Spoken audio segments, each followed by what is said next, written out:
How's everybody doing today? I'm Logan with Iowa Timber Freaks. Hope you're all doing well, and I hope you had an even better shed season this year. In this video, I'm going to be showing you 4 of my favorite white-tailed deer sheds I got here at my place. And I'd love to hear about your guys' biggest singles, biggest match sets, biggest deadheads, any weird or cool encounters you had while out shed hunting. I'd love to hear about that in the comments below.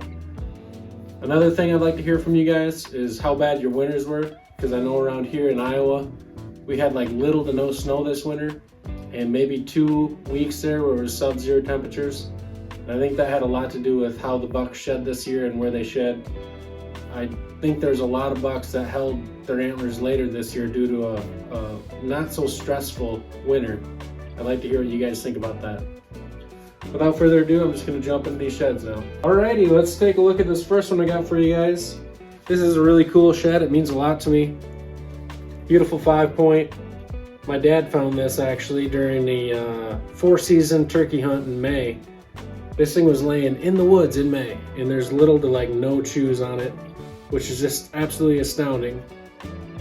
The year after this buck got hit by a milk truck just below our farm, and I bet he was in the low 80s to mid 80s when he got hit. All this cool purling and little sticker that he got down there, all that turned into individual points. This big blade added a big kicker off of with like a turkey foot. Really cool buck, great genetics, and this was the shed that pretty much motivated me to turn into a lifelong shed hunter, because I wanted one like that for myself. I'll tell you what, it took a lot of years before I found anything that nice. Alright, let's jump into the next one. The next 3 are ones that I've picked up. This is just a really nice mainframe 4-pointer. I actually got super lucky on this one.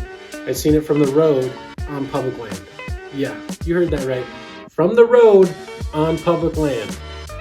And I couldn't have been more thrilled, because I just got done walking like 5 miles up and down the hills.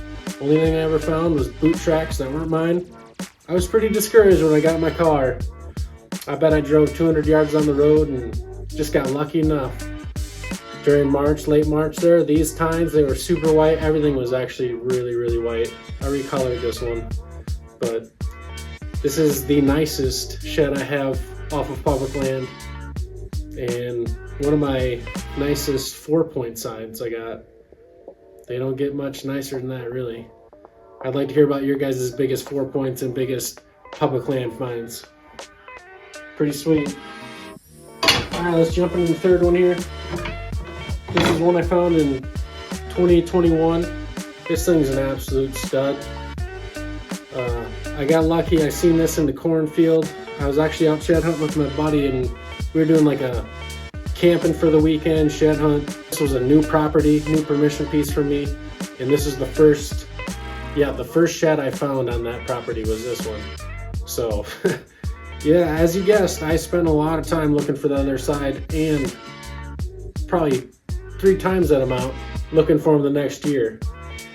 It was just a buck that I could never catch up to. He's really special for, I mean, those genetics. That G3 is just absolutely crazy. Got some really good mass.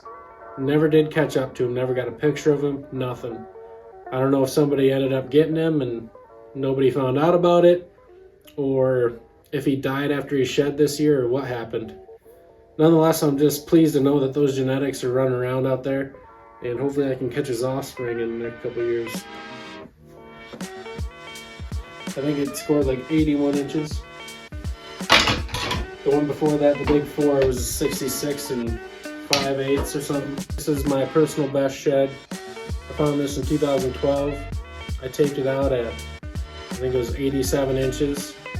Might have been at 89 or 90 if the squirrels wouldn't have got to it right there, the G2. Nonetheless, it's a beautiful antler. He's got pretty much everything you could ask for. Double brow tine, nice split G2. Got a little something going on back here. This is the only bit of history I have off this buck. Never got a picture of him, never seen him. He lived on the neighbors pretty much all year except for during the winter, I think. And the guy that ended up harvesting him the following year after this said that he had 5 years of pictures of this buck and never once found a shed antler off of him. To my knowledge, this is the only shed antler found off of that buck. And boy, I'm just pleased to be a part of that story. Was really thankful that I stumbled across this. Just a magnum.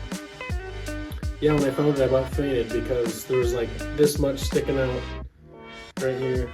It was covered in snow. I pulled it out and I had never seen an antler like that before in my life, and I was just absolutely thrilled. But pretty cool story.